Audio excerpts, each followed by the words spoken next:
7 horas e 10 minutos, estamos de volta agora aqui com o A Notícia de Frente. E registrando agora aqui o balanço diário aí do comportamento da pandemia aqui em Mato Grosso.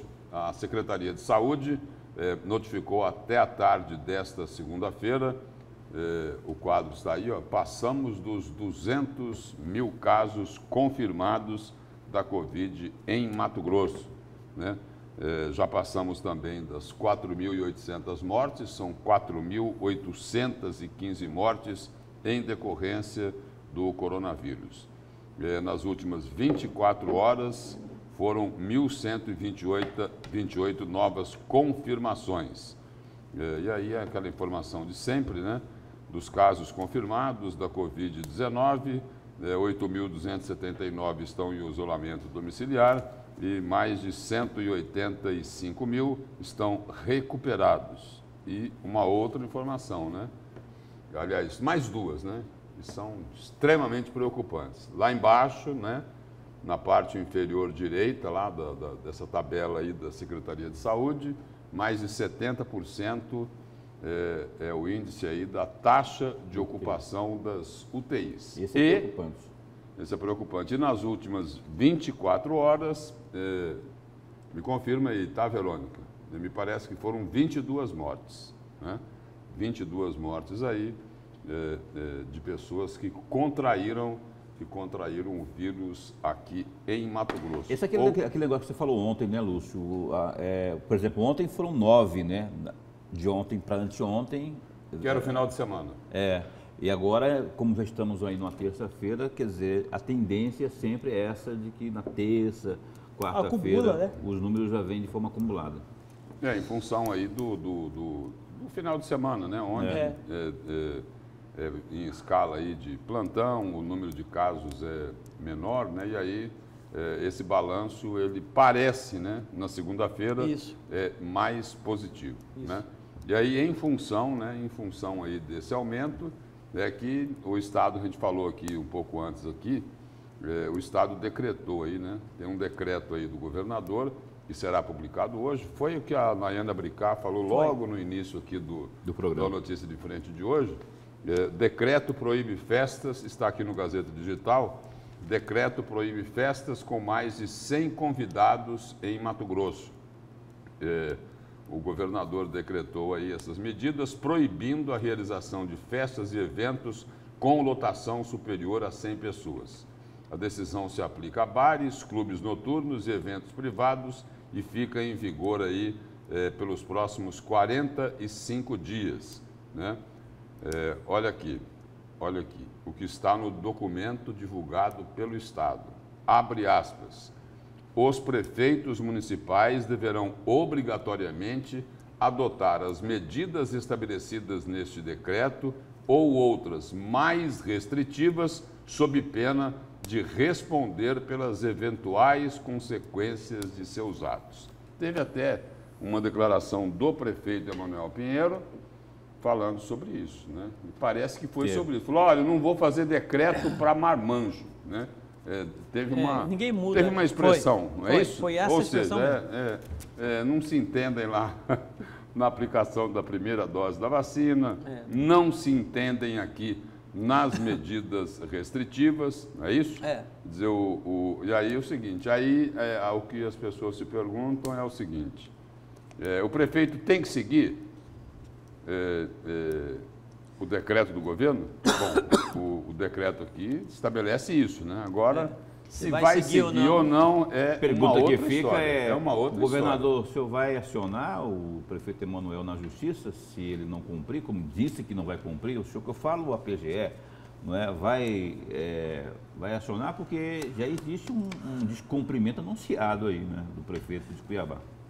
Porque o que diz aqui o decreto, né? O que diz aqui o decreto é o seguinte, que o que o governo do Estado está estabelecendo tem que ser cumprido.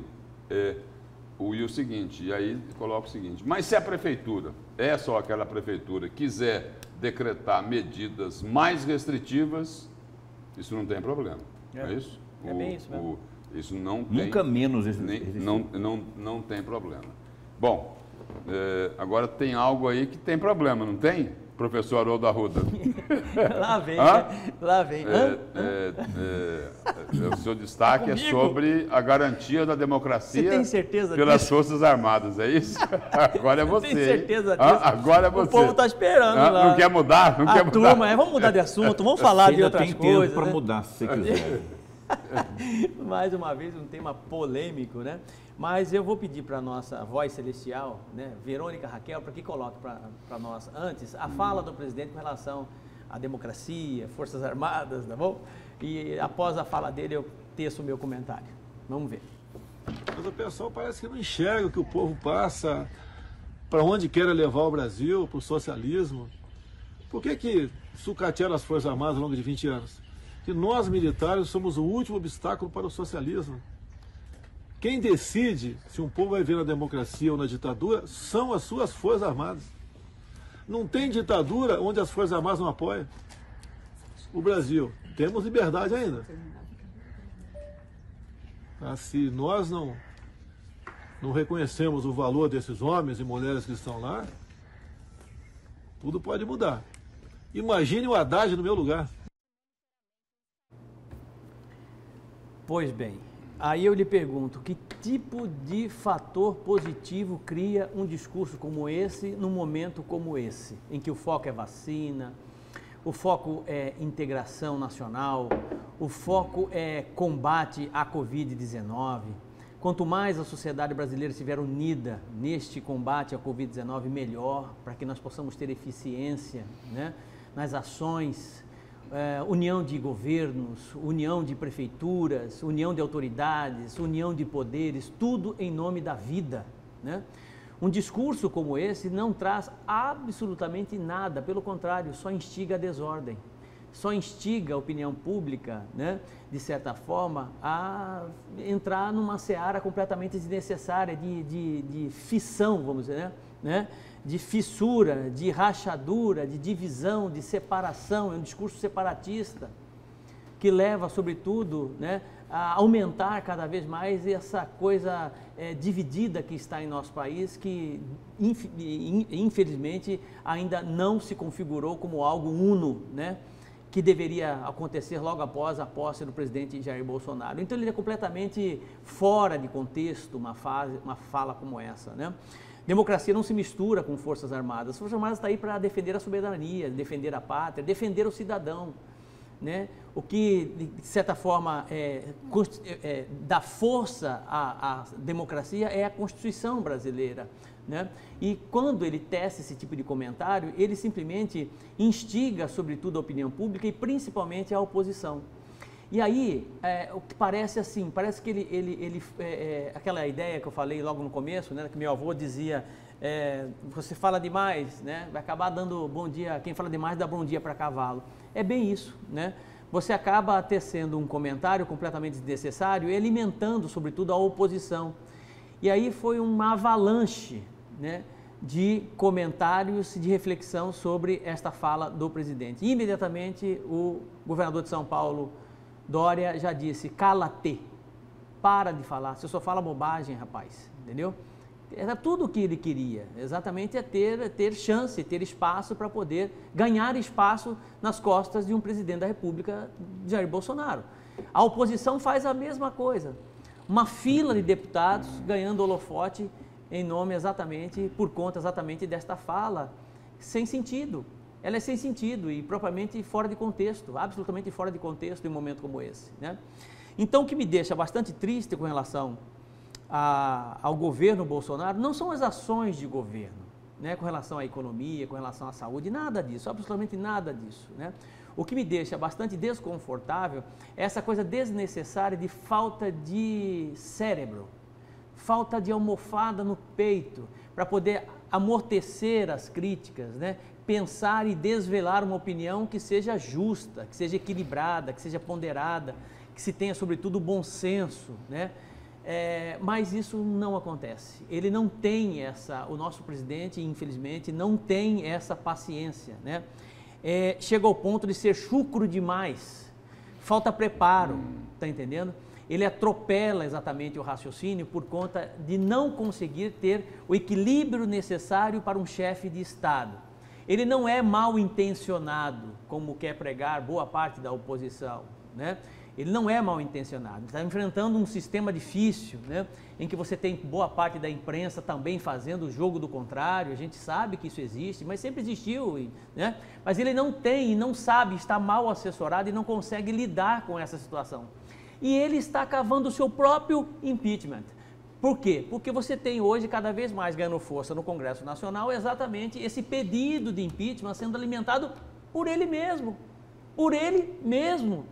As evidências lá do que está acontecendo no Amazonas, né, poderiam ser ressaltadas, poderiam ser trabalhadas, né, para poder, não para poder justificar o caos, a tragédia lá no estado do Amazonas, mas uma comunicação governamental mais assertiva, né, que pudesse, sobretudo, informar de forma plena, transparente, o que é que realmente aconteceu lá no Amazonas. Ninguém contou, por exemplo, que o Amazonas, a não ser o Paulo Coelho, que a Amazonas recebeu bilhões de reais do governo federal que sumiram. Sumiu, o dinheiro sumiu, está entendendo?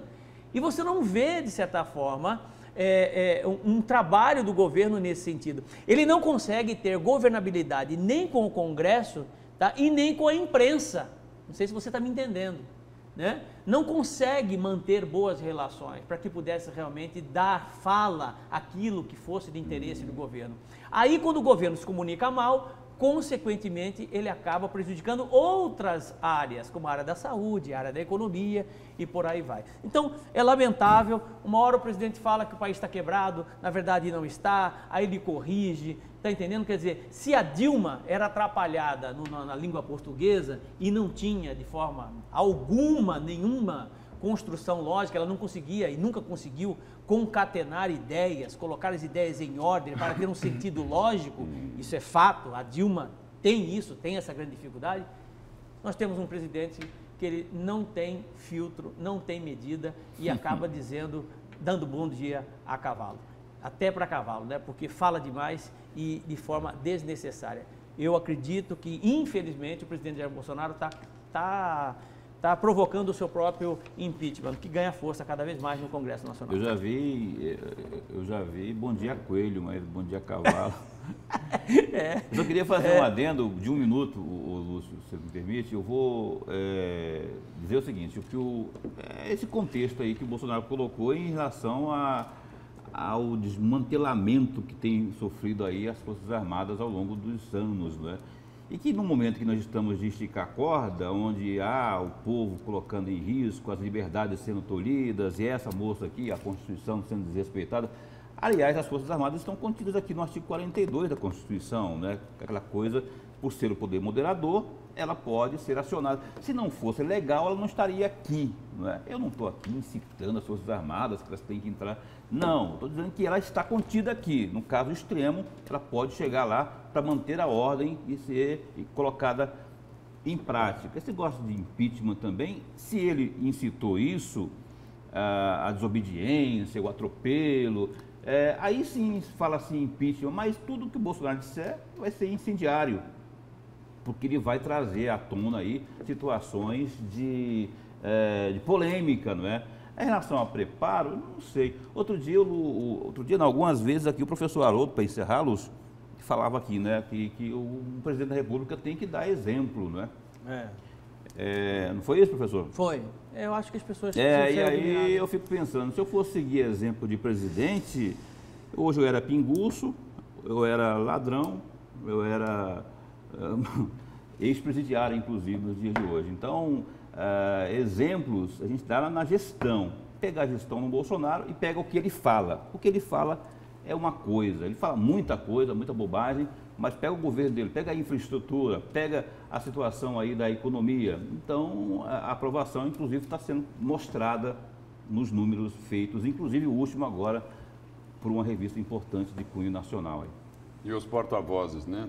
Só para fazer aqui uma pequena observação, contribuição. Né? Uma contribuição.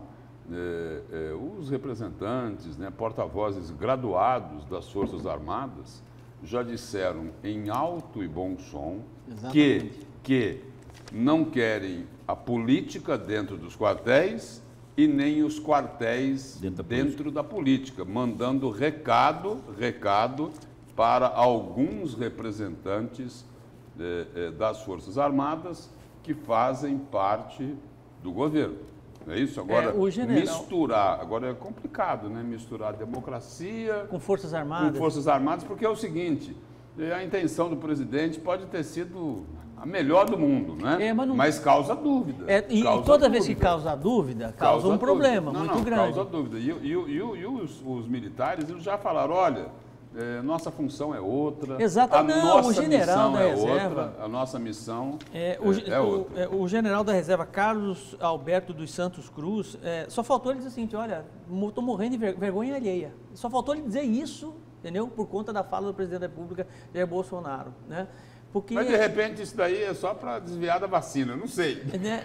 Pode ser, eu já disse, pode ser também. De repente pode ser aí, mas enfim. É uma estratégia. Bom, e antes da gente encerrar aqui, só registrar aqui o seguinte, a gente já falou isso lá no início do programa, é que o Cuiabá pode carimbar hoje o acesso dele para a Série A do Campeonato Brasileiro.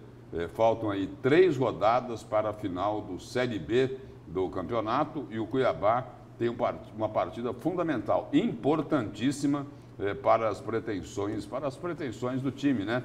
Nesta terça-feira vai enfrentar o Paraná Clube, né? Às 20h30, horário aqui de Cuiabá, no estádio Durval Brito, lá em Curitiba, pela 36ª rodada da competição. E aí o Cuiabá está na 3ª posição na classificação geral, com 58 pontos ganhos e abriu 5 pontos do 5º colocado, o CSA, que também joga nesta terça-feira diante do Botafogo de São Paulo, lá de Ribeirão Preto. Não é? Se o CSA perder ou empatar, o Cuiabá já estará garantido na Série A do Campeonato Brasileiro. Que bom, hein? Matematicamente, Sonho, né? então... Muito bom. Muito bom. E aí nós chegamos ao final do programa de hoje, são 7h27. Obrigado, Paulo Coelho, obrigado, professor Haroldo Arruda. E nós estaremos de volta amanhã, às 6 da manhã, com a Nayara Moura aqui no comando da Notícia de Frente. Imagem da vacinação aí, da primeira pessoa que foi vacinada contra a Covid aqui em Mato Grosso. Bom dia e até amanhã.